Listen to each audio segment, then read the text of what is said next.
ایک بات عرض کی، ایک صاحب آ کر کہنے لگے کان میں کہ ایسا معلوم ہوتا ہے کہ الزام مسلمانوں ہی پہ لگ رہا ہے. میں نے کہا بہت ہی سیدھے معلوم ہوتے ہو، بہت ہی سیدھے معلوم ہوتے ہو. مسلمان نے اپنے آپ کو سمجھا ہی نہیں. جب تک مسلمان دین کے ضابطے پر نہیں آئے گا، اس کو نہیں معلوم ہوگا کہ اللہ تعالیٰ نے اصل کائنات اسی کو بنایا ہے. میں عرض کر رہا تھا کہ ایک اونٹ دیوانہ ہو گیا مدینہ منورہ میں، اور اونٹ دیوانہ ہو جائے تو اس سے زیادہ خطرناک کوئی چیز نہیں ہوتی. وہ انسان کی کھوپڑی کو چبا دیتا ہے اور پکڑ کر پٹک دیتا ہے یا پوری طرح سے روز کر ختم کر دیتا ہے.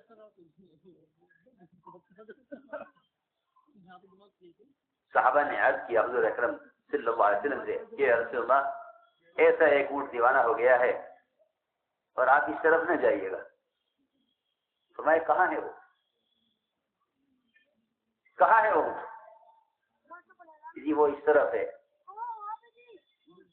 آپ صلی اللہ علیہ وسلم تنہا اس باغ کی طرف چل دیے جہاں باغ کے اندر درختوں میں وہ اونٹ. صحابہ چیخ پڑے آپ کہاں تشریف لے جا رہے؟ اونٹ دیوانہ ہے، ایسا نہ ہو کہ آپ پر حملہ کر دے. آپ تنہا اس اونٹ کی طرف بڑھے. وہ اس نے دیکھا آپ کو دور سے اور چیختا ہوا آپ کی طرف دوڑا. صحابہ گھبرا گئے کہ آپ پر حملہ نہ کر دے. اس اونٹ نے آ کر اپنے مالک کی تمام شکایتیں، مجھ پر وزن کتنا رکھتا ہے، مجھ کو کتنا چلاتا ہے، مجھے کتنا کم کھلاتا ہے، میرا آرام راحت کی فکر نہیں کرتا ہے، یہ ساری شکایتیں اونٹ نے براہ راست حضور اکرم صلی اللہ علیہ وسلم سے کھڑے ہو کر کی. آپ نے فرمایا کہاں یہ اونٹ کا مالک؟ یہ واقعات صرف آپ کے اخلاق بتانے کے لیے نہیں ہے. یہ واقعات یہ بتانے کے لیے ہیں کہ اس نبی کا ہر امتی ساری انسانیت کے نہیں بلکہ ساری کائنات اور کائنات کی ہر شکل کے لیے اس طرح رحمت تھا جس طرح اس امت کا نبی امت کی کائنات کی ہر شکل کے لیے رحمت تھا. یہ واقعات ہمیں ہماری عزت، ہماری سربلندی اور ہماری حیثیت بتانے کے لیے یہ واقعات ہیں کہ تم کیا تھے، تم جانوروں کے لیے کیسے تھے، تم انسانوں کے لیے کیسے تھے، تم ستانے والوں کے لیے کیسے تھے. چنانچہ فرمایا کہاں ہے اس کا مالک اونٹ کا؟ اسے بلاؤ. اس کو بلا کر حضور اکرم صلی اللہ علیہ وسلم نے اس کی ساری شکایتیں اس کے مالک سے کی کہ تمہارا اونٹ یہ کہہ رہا ہے. ساری شکایتیں مالک سے، تمہارا اونٹ یہ کہہ رہا ہے. میں عرض کرنا چاہتا ہوں کہ جنگل کے بھیڑیے تک انصاف لینے کے لیے آپ کی خدمت میں حاضر ہوئے ہیں. ایک مرتبہ جنگل کے بھیڑیوں نے جمع ہو کر یہ غور کیا کہ ہماری خوراک کا کیا ہو، ہماری خوراک کا کیا ہو.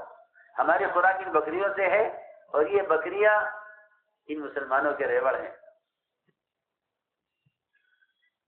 چنانچہ بھیڑیوں نے جمع ہو کر جنگل میں ایک وقت تیار کیا، بھیڑیوں کا ایک جماعت تیار کی. اس جماعت کو حضور اکرم صلی اللہ علیہ وسلم کی خدمت میں بھیجا کہ جاؤ اور جا کر ہم تمام جنگل کے بھیڑیوں کی طرف سے آپ کے سامنے یہ درخواست رکھو کہ اگر مسلمان اپنی بکریوں میں سے اتنی بکریاں ہمارے لیے الگ کر دے تو ہم پورے جنگل کے بھیڑیوں کی ہم ذمہ داری لیتے ہیں کہ کسی بکری پر کوئی بھیڑیا حملہ نہیں کرے گا.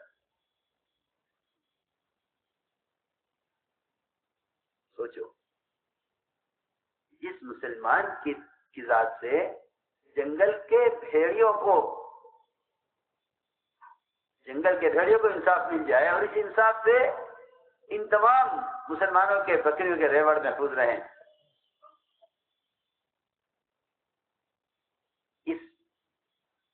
اس خیر کا تعلق کسی ہتھیار سے، کسی حکومت سے، کسی شکل سے نہیں ہے، اس فیصلے کا تعلق اور اس خیر کا تعلق صرف قلب مومن سے۔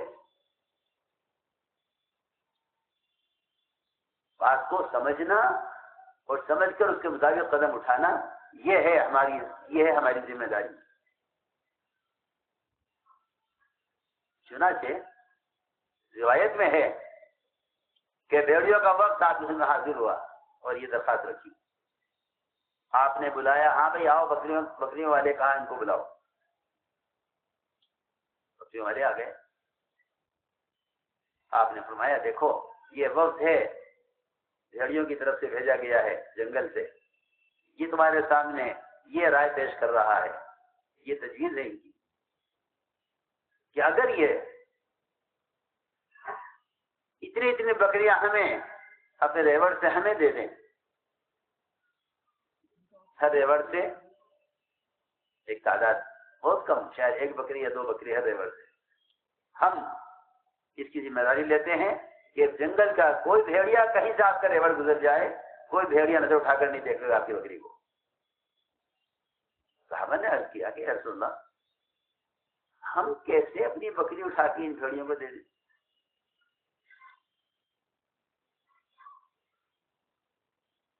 عرض کیا کہ جی ہم اپنی بکریوں کی حفاظت کریں گے، لیکن ہم بکری اٹھا کے ان کو دے دیں؟ حضور اکرم صلی اللہ علیہ وسلم نے اس بات پر بھیڑیوں کا ساتھ دیا اور بھیڑیوں سے یہ کہا آپ نے کہ اب تمہیں اختیار ہے، تم خود ہی حملہ کر کے اپنی غذا کا انتظام کر لیا کرو۔ جی ہاں، روایت میں آپ نے فرمایا کہ تم خود ہی حملہ کر کے اپنی غذا کا انتظام کر لیا کرو، اگر یہ تمہاری اس تجویز پر راضی نہیں ہے تو تم خود لے لیا کرو۔ میں نے ایک مثال عرض کی ہے کہ حضور اکرم صلی اللہ علیہ وسلم اور آپ کا ایک امتی ساری انسانیت کے لیے اور سارے دنیا کے کائنات کے نظام کے درست چلنے کے لیے سب سے بنیادی سبب وہ خود مسلمان ہے، وہ خود مسلمان ہے، اس لیے کہ اس کا ہر عمل اور اس کا ہر قدم وہ اللہ کے حکم کا پابند ہے، اس کا ہر قدم اللہ کے حکم کا پابند ہے۔ جب یہ اس کا قدم اللہ کے حکم کے خلاف اٹھے گا تو اس سے دنیا میں جو شر آئے گا، میں اس سے یقین برآمد کرتا ہوں کہ جتنا دنیا کے کائنات کے نظام میں تغیر اور تبدل ہوگا وہ صرف مسلمان کے عمل سے ہوگا، کیونکہ ہم سمجھتے تھے کہ اصل کائنات مسلمان ہے، اصل کائنات مسلمان ہے۔ جس طرح پورے بدن کا جو اصل جگہ ہے وہ اس کا قلب ہے، کہ سارے بدن کا نظام قلب کے اوپر ہے، اس پر مدار ہے، اس طرح پوری کائنات کے نظام کا مدار وہ صرف مسلمان پر ہے۔ یہ فرمایا الا ان فی الجسد مضغہ، کہ یہ گوشت کی ٹکڑا ہے، یہ قلب، اس پر پورے کائنات کا نظام کی درستگی وہ اس قلب مومن پر ہے۔ لیکن غلطی ہو رہی ہے کہ مسلمان اپنے حالات کی درستگی کے لیے، اپنے حال کو بہتر بنانے کے لیے اس کی ساری کوشش اور محنت اس کے دل سے ہٹ کر اس کی باہر کی شکلوں پر اس کی صلاحیت لگ رہی ہے، کس طرح یہ درست ہو جائے تو حالات درست ہو جائیں، حالانکہ نظام کائنات سے کائنات کا کوئی تعلق نہیں ہے۔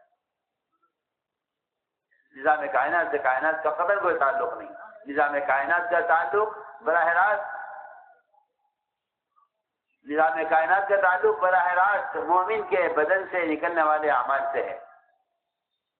باہر کی شکلوں سے حالات کے بننے بگڑنے کا قطعاً کوئی تعلق نہیں ہے. اصل کائنات مسلمان ہے. اصل کائنات مسلمان ہے. کائنات میں جو بھی تغیر ہوگا وہ براہ راست مومن کے عمل سے اس کا تعلق ہے. اس لیے سب سے پہلی ضرورت اس بات کی ہے کہ مومن اپنے دل کے رخ کو صحیح کرے. باہر کا کوئی نظام درست ہو نہیں سکتا جب تک مومن اپنے دل کے رخ کو صحیح نہ کرے. جب تک مومن اپنے دل کے رخ کو صحیح نہ کرے باہر کا کوئی نظام درست نہیں ہو سکتا.